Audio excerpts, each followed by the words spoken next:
I was 3 when my sister was born. My parents named her Joy Faith because they had recently had a miscarriage, and they were so happy when she arrived. Soon thereafter, my sister Susan was born, and my parents then had 3 daughters. We were a really close family, and every year we went on a family trip.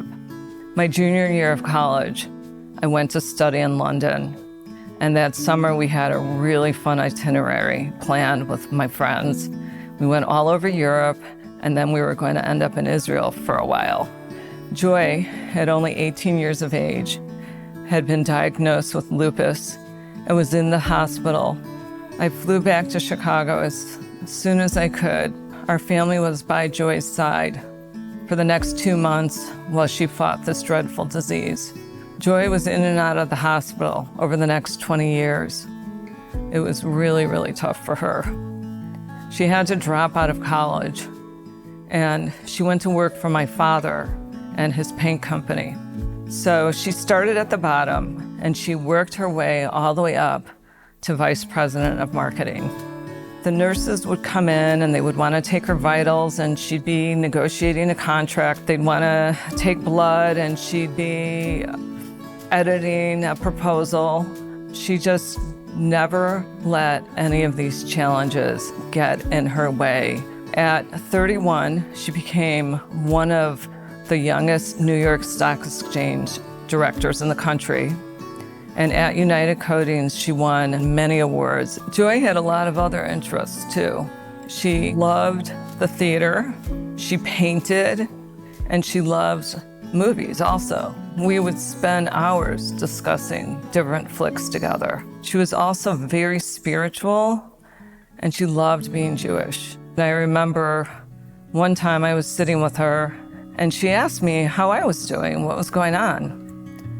And I looked at her body ravaged by lupus, most of her internal organs barely functioning, and I thought, my challenges are so trivial. So I said, oh, everything's good, everything's fine. And she looked at me and she said, Elise, if it's important to you, it's important to me. She's in so much pain, and she's trying to help me.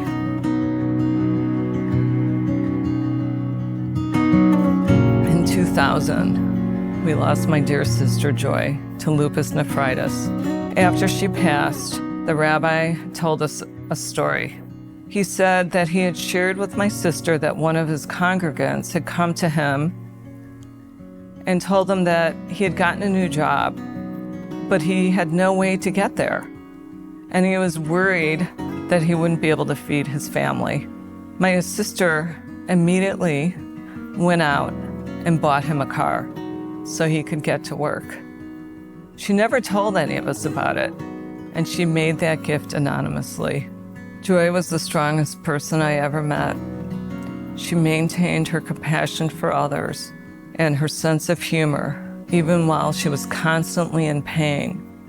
I miss Joy so much, and I'm so happy that we were able to make this gift to the film festival, because I know it would have really resonated with Joy. And she would have been here every year with me, seeing the films, and would have really enjoyed meeting the special populations that we invite each year to experience our Jewish community.